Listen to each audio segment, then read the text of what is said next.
Alam nyo bang 10,000 lang ang nagastos ko papunta dito sa Canada?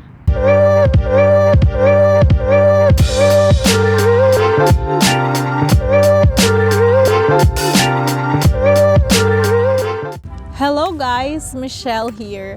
At dahil sa bog na ang inbox ko sa dami ng nagpi-PM sa akin kung paano nga ba ako nakapunta dito, ayan guys, gumawa na ako ng vlog about sa questions nyo. So, yes guys, you heard it right. 10,000 lang ang nagastos ko papunta dito sa Canada. Hindi ko na sinabang syempre yung ibang expenses kasi it's a case-to-case basis. And in our case, we applied few months after the pandemic struck, so everything was done online. From interview, submission of required documents, etc. So to cut the story short, pumabor sa amin ng pandemic. And as far as I know, kung mag-a-apply ka ngayon and napasama kayo sa shortlist, you need to go to their office for interview. So, paano nga ba ako nakapunta sa Canada? Magkano ang ginastos? Anong employer? Anong process? Magkano ang sahod?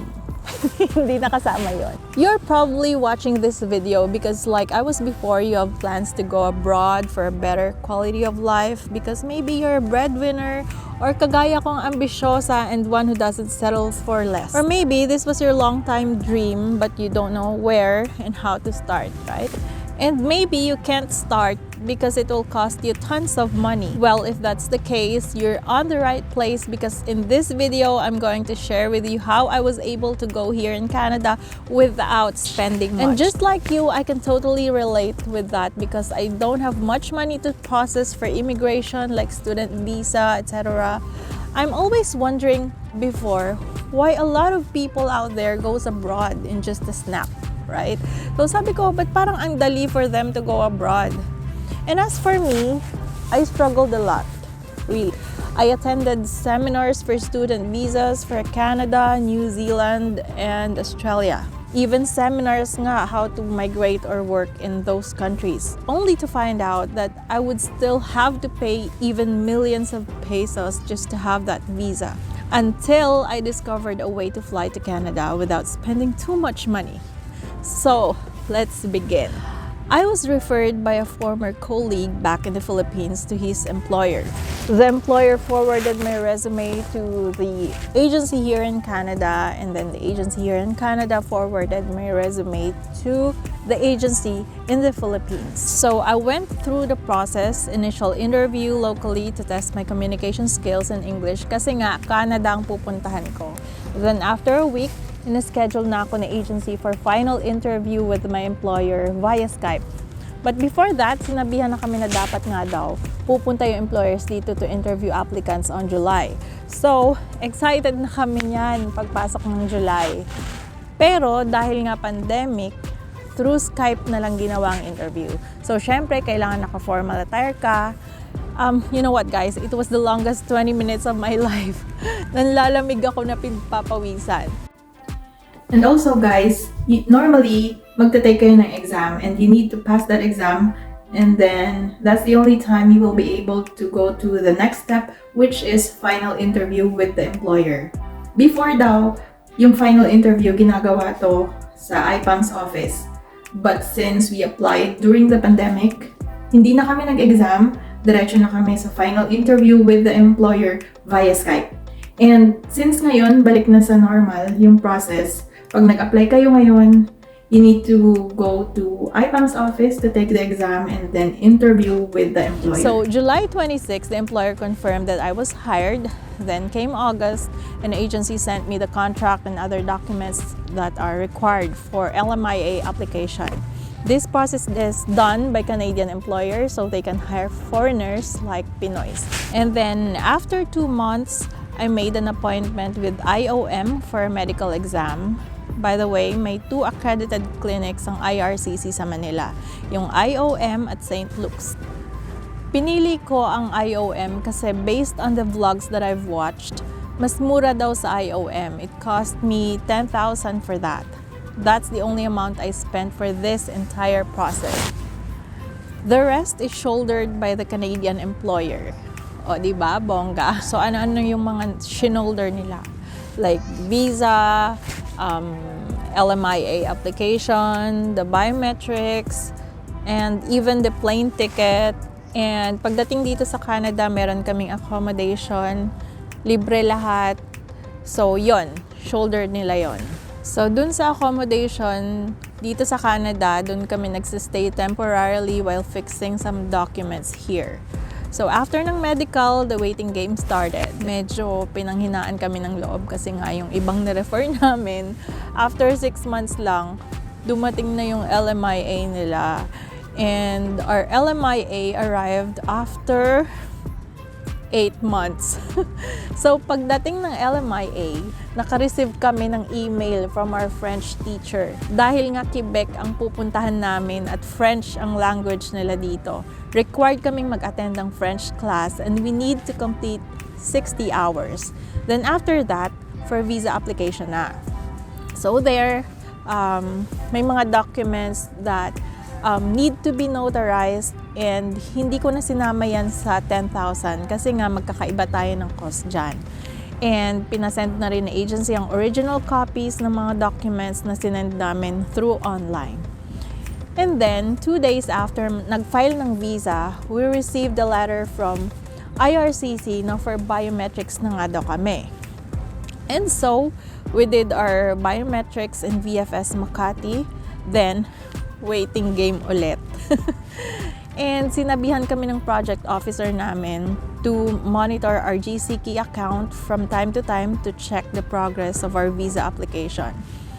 And alam nyo ba guys, medyo nainip kami ng konti kasi nga yung mga nirefer namin, approved na yung visa. Then roughly 2 months after the visa application, dumating na ang pinakahihintay namin. Eto na guys, we got an email from IRCC informing us that our visa application was approved. Oh, thank God. Diba? Happiest moment yarn. And now, they are requesting for our passports for visa stamping naman. And sobrang saya ko that time guys.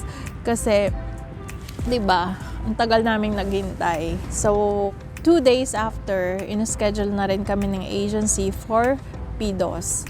Ito yung seminar about sa do's and don'ts sa airport at sa bansang pupuntahan mo and some other things that you need to know.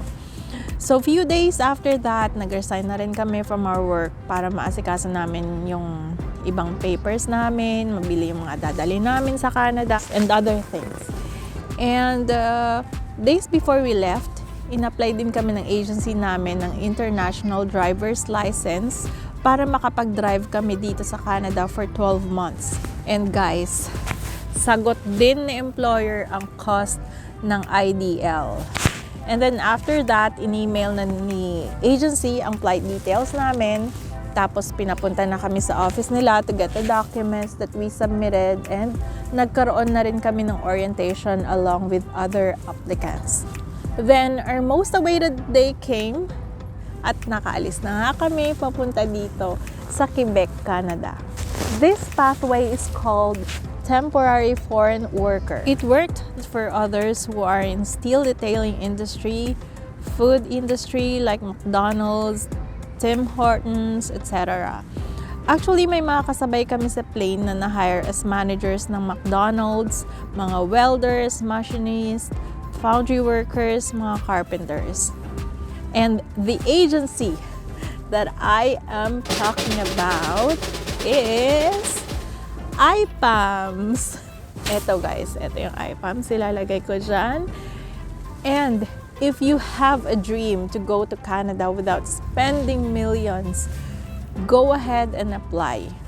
That's the best agency ever. Take it from me guys. It worked for me. And they are very accommodating, very professional, and they will guide you every step of the way. So, paano nga ba mag-apply sa IPAMS? You can create a resume and work abroad, have an account in IPAMS, or follow their Facebook page kasi doon sila nagpo-post ng job hiring. So, once na may nakita kayong job post and you think you're fit for the job, you apply through their app. And may nakalagay naman doon sa Facebook page nila guys, meron kayong pagsasendan ng email for every specific job na applyan nyo. And I would like to take this opportunity to thank IPAMS dahil kung hindi dahil sa inyo, hindi ako makakapunta dito sa Canada ng 10,000 lang ang ginagastos. And also, I want to thank Sir Russell dahil siya yung unang project officer na nag-asikaso ng papers ko. Sobrang thank you talaga, sir. Kaso nag-resign na siya. And I also want to thank Ma'am Angie. Siya yung nag-take over after mag-resign na Sir Russell. Ma'am Angie, thank you so much po for being there with us every step of the way. And hanggang sa huli, hindi niya kami pinabayaan. And most importantly, pinost niya yung picture namin sa page ng IPAMS, which is ito. Papakita ko sa inyo ito. Ayan. So, thank you so much IPAMS, Miss Angie, and Sir Russell. If you have other questions pa, please comment down below in my YouTube channel para magawan ko ulit ng vlog. And there, I will answer all your queries. YouTube ha, not FB, please. So that's it for now, guys. And don't forget to keep your hopes and dreams up because you'll never know how far you will go. See you next time. Peace out.